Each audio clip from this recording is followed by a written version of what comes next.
Bonjour et bienvenue à ce journal de 7h à la une de l'actualité de ce vendredi matin. Le Rwanda, de nouveau sous les coups des sanctions, le Parlement européen exige la suspension du protocole d'accord sur les minerais signé entre l'Union européenne et Kigali. Dans leur résolution, ces eurodéputés exigent également à Kigali de retirer ses troupes du territoire congolais et un jet d'aide budgétaire. Une résolution votée dans la quasi-unanimité. Le détail à suivre dans un instant. Également au sommaire de votre 7 heures, rien ne va plus entre Rwanda et Burundi. Le président burundais vient de nouveau mettre en garde Kigali dans un ton ferme. Evariste Ndayishimiye a promis de répondre coup pour coup au cas où son pays sera agressé par le Rwanda. Déclaration faite devant les habitants de Bugabira, commune frontière du Rwanda. On y revient dans ce journal. Et enfin, le bilan est alarmant, inquiétant et fait froid dans le dos. La ville de Goma enregistre déjà plus de 3000 décès et plus de 4000 blessés. L'alerte est lancée par les ministres de la Santé lors d'une conférence de presse. Des malades touchés par le Mpox ont aussi pris fuite dans des hôpitaux. Voilà tout pour le titre. Mesdames et messieurs, encore une fois, bonjour et bienvenue sur une régionale à la radio-télévision nationale congolaise. Ouverture aujourd'hui de la 61e conférence de Munich sur la sécurité. Pendant 3 jours, plusieurs chefs d'État, des ministres et des dirigeants d'organisations internationales vont parler de la sécurité à travers le monde. Parmi les sujets brûlants, la situation sécuritaire dans l'Est de la RDC. Mais sur les images que vous allez suivre tout à l'heure, nous faisons un pas en arrière pour vous parler de l'arrivée du chef de l'État congolais, Félix Antoine Tshisekedi, en Allemagne. Blandine Zoufre nous en parle. L'édition 2025 de la conférence de Munich sur la sécurité qui se tient du 13 au 16 février dans la capitale de la Bavière rassemble plus de 450 décideurs de haut niveau et des leaders mondiaux dont les chefs d'État, des ministres, des dirigeants d'organisations internationales et même des ONG. Cette rencontre annuelle est un rendez-vous incontournable pour discuter des enjeux stratégiques et géopolitiques du monde actuel. Voilà pourquoi cette année, le président de la République démocratique du Congo, Félix Antoine Tshisekedi Tshilombo, a fait le déplacement à Munich pour parler de la paix et la stabilité aujourd'hui menacée dans la région de l'Afrique des Grands Lacs en raison de l'agression du Rwanda contre son pays, la République démocratique du Congo. Le président parlera aussi d'autres enjeux cruciaux tels que la coopération internationale, l'accès aux métaux critiques et les défis auxquels fait face son pays, la RDC. La présence du chef de l'État congolais à Munich souligne l'importance stratégique de la RDC aux yeux de la communauté internationale. Et comme le chef de l'État l'a déjà dit, on ne peut pas parler et décider sur le Congo sans les Congolais. Le président Félix Antoine Tshisekedi Tshilombo va donc plaider ici pour une plus grande implication de cette communauté internationale dans la résolution des conflits armés et face à l'instabilité endémique dans la région. En marge de ce grand forum sur la sécurité, il est prévu des rencontres en bilatéral de haut niveau avec plusieurs de ses homologues chefs d'État présents ici à Munich. Le président de la République, Félix Antoine Tshisekedi Tshilombo, va aussi participer à des réunions stratégiques à huis clos avec d'autres décideurs mondiaux. Depuis Munich, Blandine Zovo, Faustin Massola, Serge Mwanza et Antatina pour la cellule de communication du chef de l'État. Nouvelle rupture entre Kinshasa et Kigali. Tous les avions rwandais interdits de survoler le ciel congolais. La RDC vient de décider de fermer son espace aérien à tous les avions civils et d'État basés au Rwanda. Réponse à l'implication du Rwanda pour agresser l'Est de la RDC. Décision confirmée par l'AAC et la RVA. Joseph Oscar Mbalkaïch pour plus de précision. Dans un contexte de tensions croissantes entre la République démocratique du Congo et le Rwanda, Kinshasa a officiellement fermé son espace aérien aux avions immatriculés au Rwanda, décision confirmée par l'autorité de tutelle et les instances de régulation en RDC, notamment l'AAC. Cette décision intervient dans un climat de méfiance marqué par l'agression rwandaise dans la partie est de la RDC. Nous avons eu une longue réunion, en fait un long échange sur des questions de souveraineté internationale sur des questions de sûreté, de sécurité de nos aéroports, de notre espace aérien. Le directeur juridique de l'autorité de l'aviation civile, AAC, a souligné l'importance de garantir la sécurité des vols au-dessus du territoire congolais. Date du 11 février dernier, la République démocratique du Congo a publié un notam pour interdire de survol son espace aérien par tous les aéronefs qui sont immatriculés par la République du Rwanda. Comme on est en temps de guerre, il faut le dire. Donc nous avons passé en revue les implications de la question sur le plan du droit international. Il y a lieu de noter que nous ne sommes pas le premier pays, quoique membre de l'Organisation de l'aviation civile internationale OACI, et ayant ratifié la Convention de Chicago de 1944 relative à l'aviation civile internationale, nous avons pris cette décision pour raison d'État. La fermeture de l'espace aérien congolais aux appareils rwandais est une nécessité afin de protéger la souveraineté nationale et de prévenir tout accident aérien. Je le dis au sommaire, rien ne va plus entre le Rwanda et le Burundi. Le président burundais vient de nouveau mettre en garde Kigali. C'est lui qui va nous attaquer, nous allons aussi l'attaquer, a averti Evariste Ndayishimiye. Des mots prononcés devant les habitants de Bugabira, commune frontalière du Rwanda, qu'il a aussi qualifié de mauvais voisins. Cédric Inina nous en parlait. La tension monte entre le Burundi et le Rwanda. Des simples invectives aux menaces. Le Burundi montre ses muscles face à un voisin qu'il qualifie d'indésirable. La dernière sortie médiatique du président burundais Evariste Ndayishimiye en dit long sur les relations plus que tendues entre Kigali et Gitega. C'est lui qui va nous attaquer, nous allons l'attaquer, a déclaré le général Ndayishimiye dans un ton martial devant les habitants de Bugabira, une commune frontalière du Rwanda. Des propos qui illustrent bien l'attitude du Rwanda, aujourd'hui le plus petit commun diviseur de la sous-région. L'élément perturbateur de la coexistence pacifique entre États. Quel est alors le péché du Burundi pour s'attirer les foudres de Kigali, qui soupçonne finalement tous ses voisins d'abriter des génocidaires qui, si cela est vrai, tout calcul fait, auraient atteint pratiquement tous l'âge de la retraite, voire bien plus. L'embrasement de la sous-région est redouté, d'autant plus que Paul Kagame semble perdre la raison à lire sa toute dernière interview à Jeune Afrique. Et puis, les parlementaires européens viennent enfin de donner raison à Kinshasa face à l'agression rwandaise. Ils ont voté dans la quasi-unanimité la suspension immédiate d'un accord sur les matières premières avec le Rwanda. Dans les résolutions, ces 0 députés exigent également à Kigali de retirer ses troupes du territoire congolais et un gel d'aide budgétaire, comme nous dit Edith Chala dans ses commentaires. Escalade de la violence dans l'est de la République démocratique du Congo, la résolution sur la violation de la RDC condamnant clairement le Rwanda a été adoptée par une majorité écrasante des eurodéputés.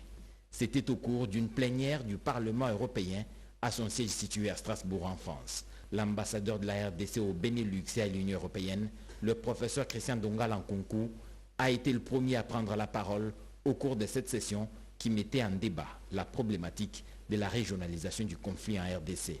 Le monde vous regarde, l'Afrique vous regarde, la République démocratique du Congo vous regarde.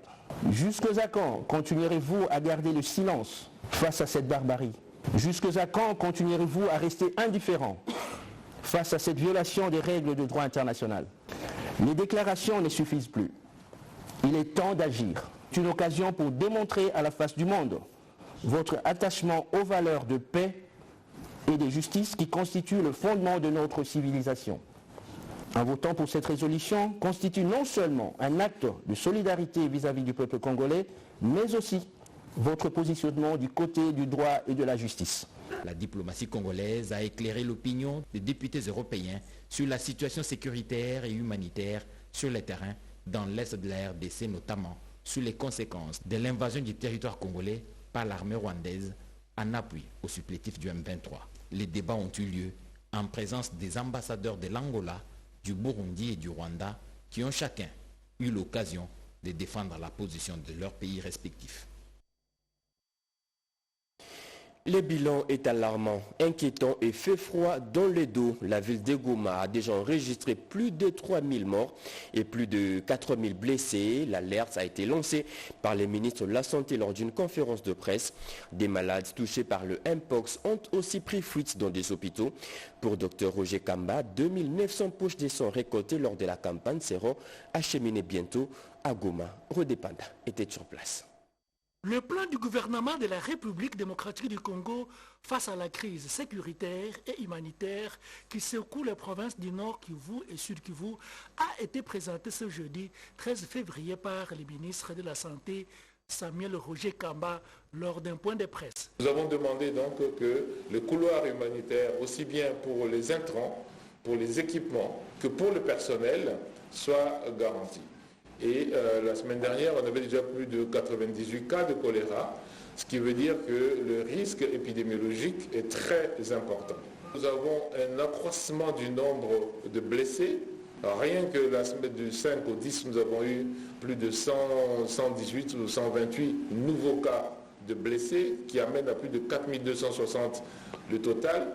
Donc nous avons encore de nouveaux décès que nous avons, nous, enregistrés comme nouveaux décès, qui montent à plus de 930 décès enregistrés dans les structures de soins, et ce n'est pas le décès dans la ville, et donc la situation reste préoccupante. Les provinces du Nord Kivu et Sud Kivu font face à une situation complexe exacerbée par des conflits armés, des déplacements massifs des populations et une insécurité alimentaire croissante. Les épidémies de choléra, de malaria et d'autres maladies infectieuses sont en forte augmentation, mettant à mal les infrastructures sanitaires déjà fragiles.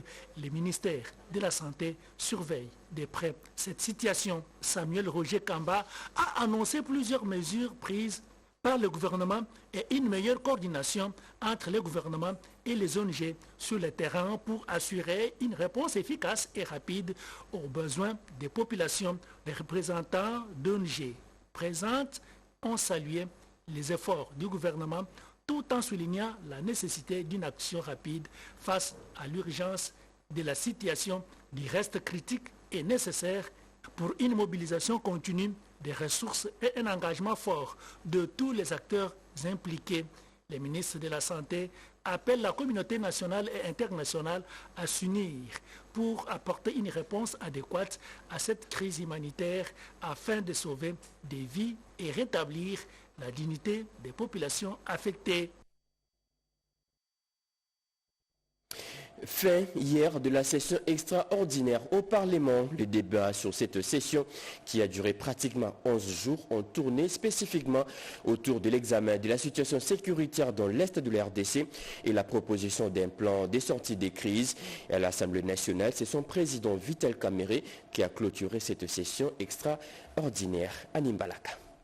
Deux matières importantes ont été traitées au cours de cette session extraordinaire, à savoir l'examen de la situation sécuritaire à l'Est et la proposition des voies et moyens politiques et diplomatiques pour sortir la République démocratique du Congo de la crise sécuritaire dans la partie Est, la prestation de serment des deux nouveaux juges de la Cour constitutionnelle ainsi que du nouveau procureur général près cette haute cour devant le président de la République. Le président de l'Assemblée nationale, Vital Kamerhe, a dans son discours de clôture remercier ses collègues pour le travail abattu afin de répondre à l'appel pressant du chef de l'État. Nous sommes actuellement appelés à faire face à un ennemi commun, à privilégier l'unité et la cohésion nationale, mettant ainsi de côté toutes sortes de discordes et de combats internes au risque de contribuer à l'échec des efforts du chef de l'État et au jeu de l'agresseur. Au cours de cette plénière, les députés nationaux dont les provinces sont touchées par l'insécurité ont peint à travers des motions d'information un tableau très sombre de leurs entités victimes de l'agression rwandaise, des incursions sanglantes de Codeco et de l'activisme des ADF. Répondant à leurs préoccupations, le bureau de l'Assemblée nationale a au cours d'une réunion rassuré les élus nationaux du caucus du Nord Kivu, du Sud Kivu et de l'Ituri, ainsi que toute la population congolaise que malgré la clôture de la session extraordinaire,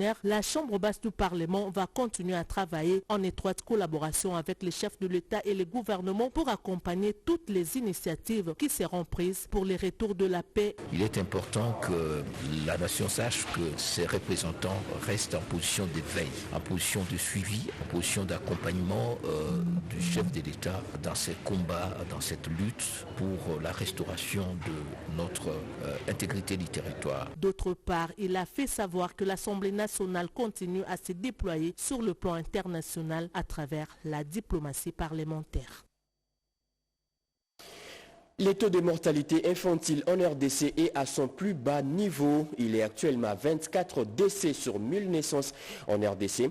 Des chiffres contenus dans le dernier rapport national de la 3e enquête démographique et de santé. Un rapport présenté hier à la première ministre Judith Suminwa, comme nous dit Chimède Dondo dans ce reportage. Le gouvernement souminois s'engage à améliorer la qualité de soins de santé pour la population congolaise. Comme le montre le rapport de l'Institut national de la statistique, 85% de femmes de 15 à 49 ans ont bénéficié de soins prénataux d'un prestataire qualifié et la mortalité infantile diminuée à 24 décès pour 1000 naissances. Ces résultats proviennent de la 3e enquête de l'INES réalisée avec le soutien de l'École nationale de santé publique de l'Université de Kinshasa et présentée à la première ministre Judith Suminwa Turuka.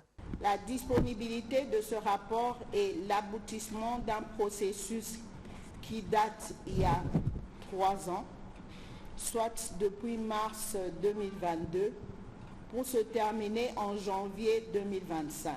Le vice-premier ministre, ministre du Plan, Guylaine Yembo, a salué le leadership et la détermination de la première ministre pour la mise en œuvre de la couverture santé universelle, intégrant l'accès aux services sociaux de base dans les objectifs du programme d'action du gouvernement inscrit dans son pilier 4. À l'occasion de la publication du rapport national sanctionnant la 3e enquête démographique et de santé en République démocratique du Congo, tout en saluant la présentation faite par le coordonnateur du comité technique de la dite enquête, le professeur Lututala. L'enquête a été menée auprès de 26 452 ménages à travers les 26 provinces du pays. Réduction des trains de vie des institutions pour soutenir les efforts de guerre. Les agents et fonctionnaires de l'État ne sont pas concernés. Des éclairages apportés par le vice-premier ministre en charge de la fonction publique, Jean-Pierre Liao, était en face de 600 délégués syndicaux de l'administration publique. Plus de précision avec Nadine Kiloche. Face à la situation de guerre, le gouvernement avait pris des mesures consistant à la réduction du train de vie des institutions. Le vice-premier ministre, ministre en charge de la fonction publique, était face aux 600 délégués syndicaux de l'intersyndicale nationale de l'administration publique. J'avais ici rappelé que les agents et fonctionnaires de l'État n'étaient pas concernés par la réduction des rémunérations. Ça, c'est une chose acquise. Mais les agents et fonctionnaires de l'État ne sont pas pour autant exemptés du devoir de solidarité vis-à-vis de nos frères et sœurs qui sont dans l'Est du pays. Et je voudrais ici faire appel au sens patriotique des fonctionnaires de l'État.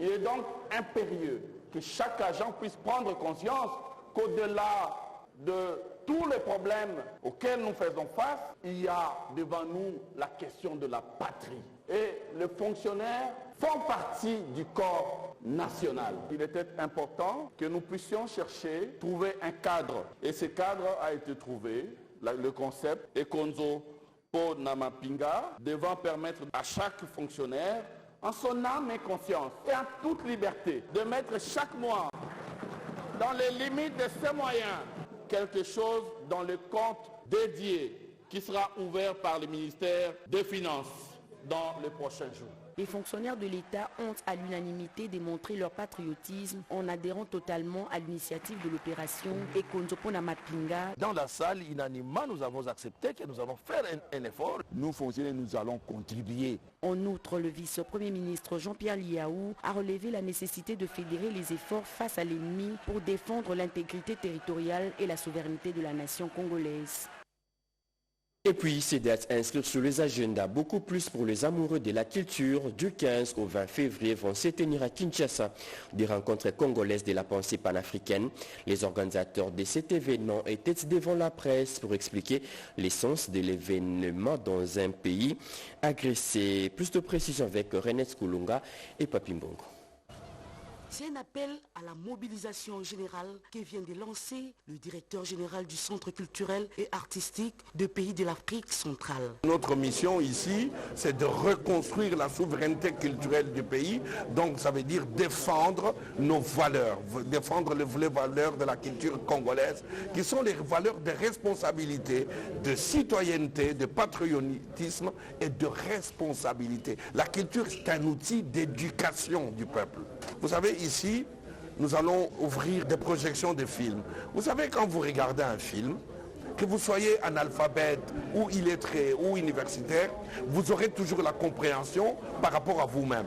Donc c'est un lieu de brassage. De son côté, M. Manuel Kabongo a insisté sur le rôle de la culture. La culture, c'est le peuple en train de vivre, en train de résoudre ses problèmes, en train d'aller de l'avant. Et si les problèmes continuent à durer, à s'installer dans la pérennité, ça signifie que la culture est en panne. Sans le Congo, l'Afrique ne vaut rien. Cette guerre, faussement appelée guerre de l'Est, c'est une guerre antipatriotique, c'est une guerre contre la patrie congolaise. Cette guerre s'est imposée à nous tous, c'est-à-dire comme un univers de convocation. Cette guerre sollicite toutes nos pensées. Face à cette agression rwandaise imposée à la RDC, les Congolaises et Congolais de toutes couches sont appelés à l'unité et la cohésion nationale afin de gagner cette guerre injuste. Le Congo de Patrice Emery Lumumba reste un et uni dans la concorde de la paix. Situation sécuritaire, on en parlait encore. Un culte d'action des grâces a été organisé à l'église Jésus-Christ Colombe des Vérités pour implorer le retour de la paix dans l'est de la RDC. Regardez. La République démocratique du Congo était dédiée à Dieu par le chef de l'État, Félix-Antoine Tshisekedi Tshilombo. Le pays bénéficie ainsi de la protection divine. Voilà pourquoi tous les Congolais sont invités à prier pour implorer l'intervention des dieux afin de mettre fin à la guerre dans l'est du pays, plus précisément au nord et au sud Kivu, où l'agression de l'armée rwandaise et son supplétif, les M23, sèment la désolation et accentuent la vulnérabilité des déplacés internes, des femmes et des enfants. Cette exhortation était faite par les pasteurs de l'église Jésus-Christ, colonne de la vérité et directeur général du Fonds de promotion de l'industrie FPI. Bertin Moudimou Tshisekedi. Tout développement est fondé sur la paix. C'est quand les gens sont capables d'exercer l'activité économique, eux, progresser et avancer. Et nous avons profité de l'occasion pour inciter le peuple congolais tout entier à prier afin que Dieu du au-dessus puisse intervenir dans les cas qui nous concernent. Vous savez que le président de la République, quand il était devenu président de la République, il avait en tout cas remis les pays entre les mains de Dieu afin que le Seigneur lui seul s'occupe du Congo. Et nous savons que pour le moment, celui qui dirige le Congo, c'est l'Éternel des armées. Et quand il dirige, il n'est pas possible qu'il échoue parce que lui n'a jamais échoué. Et nous savons, en priant avec force, la prière que nous faisons va aboutir et nous aurons la paix dans notre pays. C'était au culte pour la paix dans l'est du pays. L'RDC sollicite l'appui de l'Allemagne pour des sanctions beaucoup plus économiques et commerciales contre le Rwanda.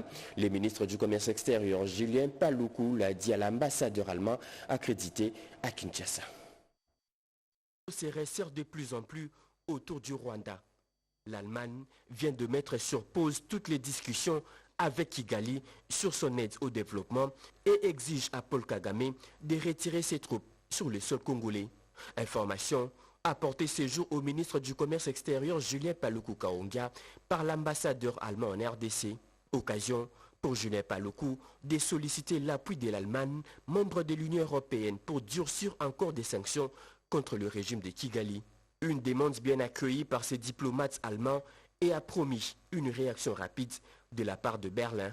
On a parlé de la situation actuelle sur l'invasion du Rwanda, À l'est du Congo, la chute de Goma, qu'est-ce qu'on attend de nous? On soutient tous les efforts comme les décisions de DAR du week-end dernier avec le processus de Luanda et Nairobi. Outre le sujet sécuritaire, les deux personnalités ont aussi parlé de l'économie et commerce. Dans ces échanges, ils ont promis de mettre en place dans un bref délai une commission d'experts congolais et allemands pour identifier les opportunités en prélude de la signature prochaine d'un accord commercial entre la RDC et l'Allemagne. Ces instants de discussion ont été aussi mis à profit par cet ambassadeur d'épuiser plus d'expérience auprès de Julien Paluku comme ancien gouverneur du Nord Kivu pendant 12 ans et expert en résolution des conflits dans la région des Grands Lacs. Un nouvel accord pour renforcer le système de traitement médical à l'hôpital ex-Mamaimo. Cet accord, signé avec la firme One 99 RDC, permet de doter cette formation hospitalière d'un laboratoire moderne. C'est un reportage de Diane Balakambombo.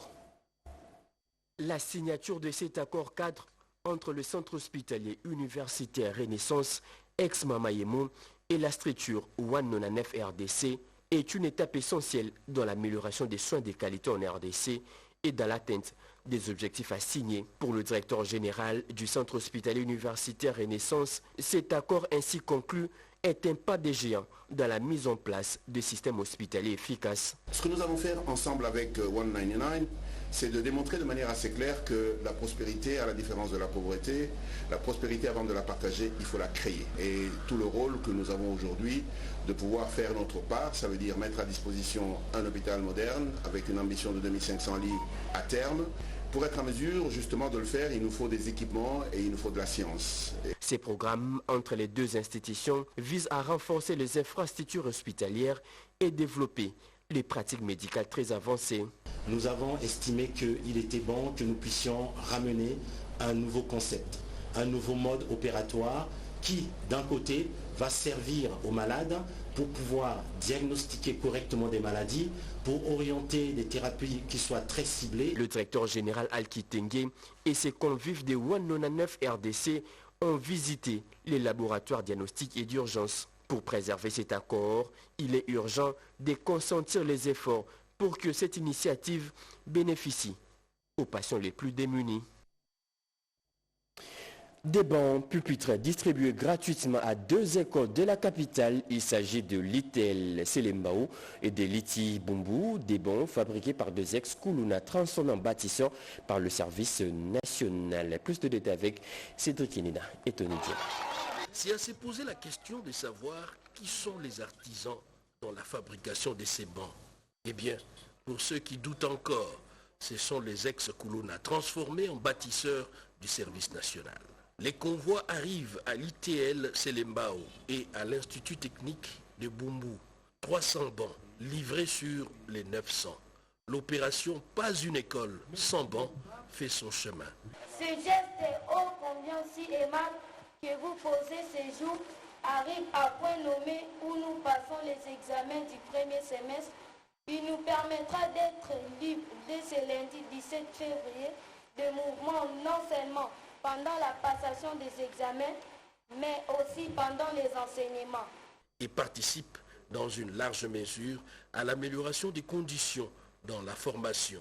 C'est aussi une valeur ajoutée dans la gratuité de l'enseignement tel que voulu par le chef de l'État Félix Antoine Tshisekedi, les commandants du service national, les lieutenants généraux, Jean-Pierre Kassongo-Kabouik. Aujourd'hui, nous nous retrouvons dans cette enceinte où il y a 3 écoles et ces complexes regorgent plus ou moins 4500 élèves. Les besoins sont importants, on est en train d'avancer mollo mollo, on arrivera vraiment à résorber les déficits en banque qu'il y a dans cette école dans les tout prochains mois, disons avant la fermeture de l'année scolaire 2024-2025. D'une zone géographique à une autre, les cercles s'élargissent, les prochaines étapes vont concerner les provinces. Les défis s'annoncent immenses, mais pas insurmontables.